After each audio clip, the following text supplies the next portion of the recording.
Fontaine-Pajot è uno dei cantieri francesi con la più lunga tradizione di costruzione. Fontaine-Pajot is a French boat yard with a long tradition of building cruising catamarans. They have always had the intention of creating good performers, which has always meant having light hulls and interiors and a certain level of equipment. There are no risks taken, which unfortunately isn't the case on other cruiser catamarans, so there's no suggesting of a houseboat here. This is the SAONA 47, a boat which was launched a few years ago, which has already won the Catamaran of the Year prize from the American Sail magazine, which isn't a paltry readership. It is a huge and very complete platform dedicated to sea and holidays, with different interior versions, 3, 4, 5 cabins. The project is from the Beret Recupio studio and interiors from Recupio Design. Uno dei particolari che salta subito all'occhio è la posizione della... One of the highlights that immediately jumps out is the position of the helm. It's asymmetrical on the right of the hull, in a halfway position. It's not on the fly, like it is on a lot of catamarans.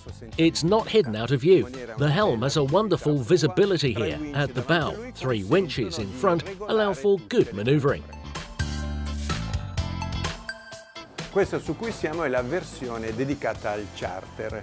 4 cabine. The one we are on here is a version dedicated to charters. 4 double cabins, one with bunk beds. One of the cabins is also accessed from outside. Sometimes it can be designated to the crew, so they can have their privacy too. As on every catamaran, the best place to be is the living area, with its large kitchen. The dining area has a unique atmosphere. It's sort of like a loft space, with a great view of the sea. Gli scafi di un 47 piedi sono abbastanza larghi per consentire la realizzazione di cabine matrimoniali. 47-foot hulls are quite wide enough to design a good-sized double cabin. The bed isn't built into the boat, but it has side access, which makes it very easy to move around, especially for those who aren't so young anymore. To the right of the boat, there are 2 other double cabins with 2 bathrooms. At the bow, there could be space for a crew room.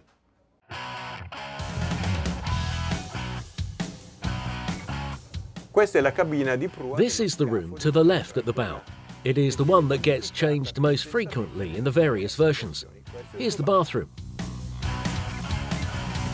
Siamo al centro dello scafo di sinistra. Qui dietro di me una cabina a letto. We are in the middle left of the boat. Here behind me is the cabin with the bunk beds, which would be sacrificed if you were to have 2 double cabin versions. It would become a huge bathroom. Questa è una cabina matrimoniale con accesso indipendente dal pozzetto. È la 5ª cabina della versione charter. Talvolta viene considerata quella del with independent access from the cockpit. It's the 5th cabin on the charter version, sometimes considered the skipper's private and comfortable room. In one of the different versions, it isn't there at all, and the boat is dedicated to the owner. Ci immaginiamo questa barca piena di... Well, we can just imagine this boat full of life. 2 families maybe, lots of children, kids who are no bother. The older ones sunbathing at the bow, the little ones jumping in at the back.